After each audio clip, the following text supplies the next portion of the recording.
Hey everybody, this is Steve Smith, and in this quick video I just want to introduce you to a cool open source free tool that'll really enhance your console applications.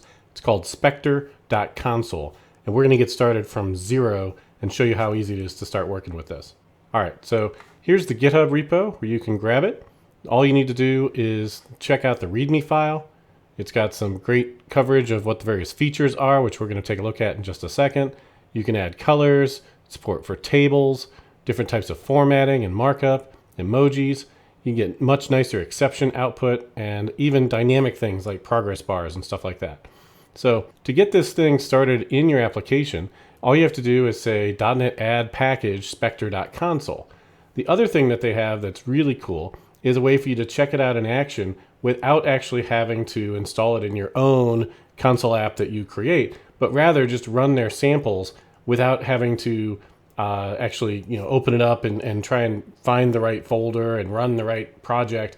They have this .NET example tool that you can use that's a separate project, and its integration with this project allows you to run those examples directly from the console. So I'm going to do everything from a new console window with this project. Now I've already forked this project to my repo, so I'm going to go ahead and work from my fork, Specter.Console. All right, so here's my fork, and I just want to take this and jump to a new terminal window. And we're going to go ahead and go to my dev folder and clone this.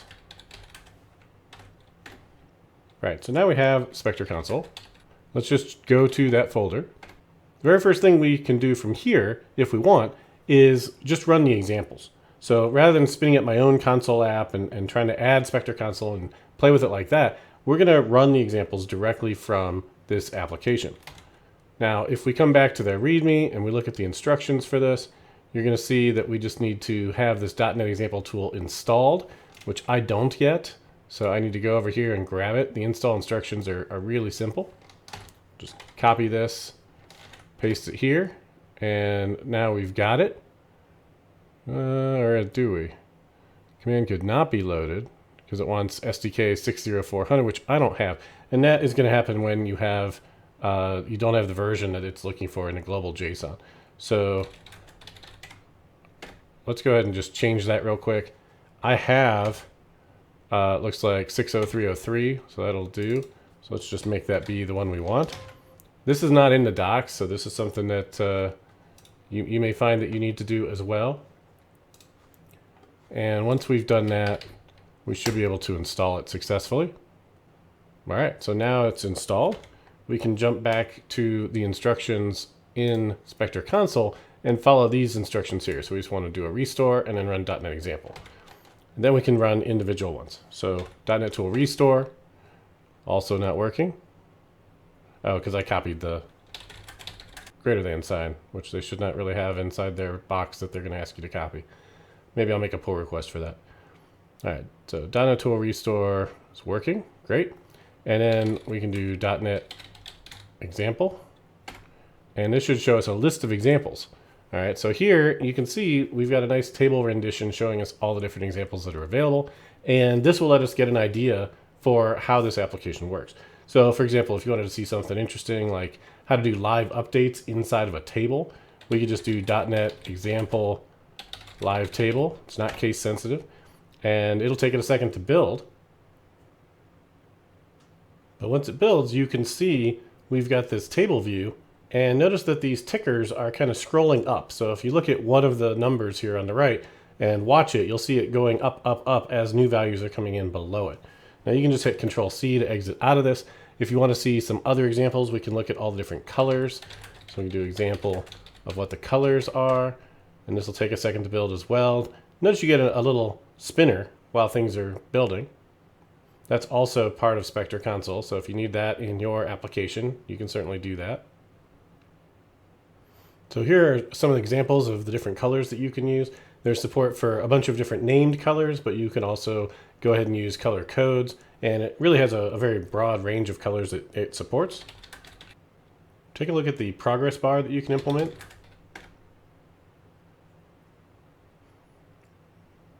Now these are very nice, I think. This is a much better way to show progress than you might typically implement yourself in a console application where you need to show that something is happening, something's installing, you're downloading multiple things.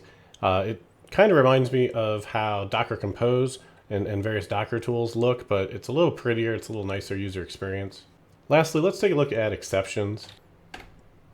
I know none of you ever have any exceptions in your code, so you probably won't need this, but occasionally it happens to me, and it can be nice to have something in that wall of text that pops out and makes it a little easier to see what the actual important bits are inside that exception stack trace. So this will show us an example of how exceptions look when you're using Specter.Console.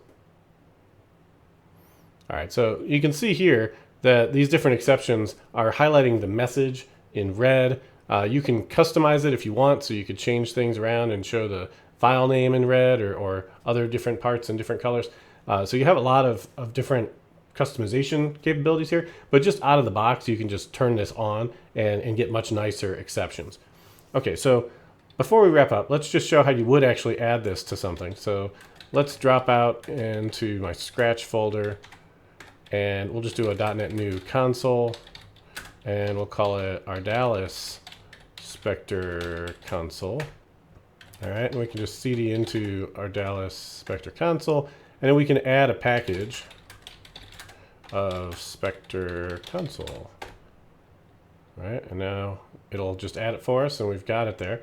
And we just edit it with Visual Studio Code. And we'll come into program.cs, and we can see we can run it right here. Let me switch over to using the terminal in here. And you can see it's running now, and I've got a watch set, so every time I save this, it's going to run it again.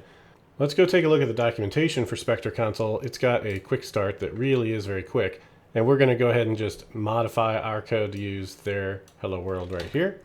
This is at Specter.Console.net. Probably ought to be a better link to that from their GitHub repo. Maybe I'll do a quick pull request to add that. But once we have that, we can jump back into VS Code and just paste it and save. And it'll automatically run it. You see we don't have the using statement here, so we're going to want to control dot, which will bring in a using statement for us, and just save that again, and now it'll run. And notice that now we have hello world, but the hello is in underlined red.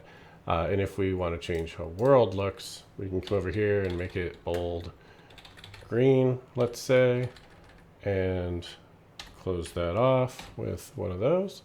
And if we save that, we should see that it's automatically going to give us hello world with world in green. Obviously, there's a lot more stuff you can do. I showed you what all the samples are doing, but just getting started with this and adding it in is pretty straightforward. The last thing I think I'd like to show you is how to do an exception trace like we saw. So if we look under examples and we go track down where those exceptions are coming from here, there's a program.cs that is that example that we ran. And if we want to be able to show a custom exception, it looks like we can just do something like ANSI console write exception. Okay, so let's try that. I have not actually tried this before, so let's see what this does. All right, I need that EX. Where'd the EX come from? We're in a try catch, so it's just going to blow up. Fair enough. All right, so let's add a try block. So here we're just going to say throw new argument exception. I lost the argument. Okay, and we'll just do a catch here, exception EX, grab that, and format it. Now that looks better. And here we go. We got system argument exception, and you can see the coloring here. The only thing I would say I probably want is a new line before that happens. So let's just do an ANSI console dot write line there. And I don't even have to save it, right? This .NET Watch is integrated here. And so it's go ahead and rerunning this for me as I go, which is a really rapid way to work on stuff when you're just trying to format your console output. So hopefully that was helpful. Again, if you are interested in Specter.Console, you want to check out Specter.Console in GitHub as well as Specter.Console.net. Go ahead and follow us for additional tips if you'd like to hear more things about .NET and architecture in general. And thanks for watching.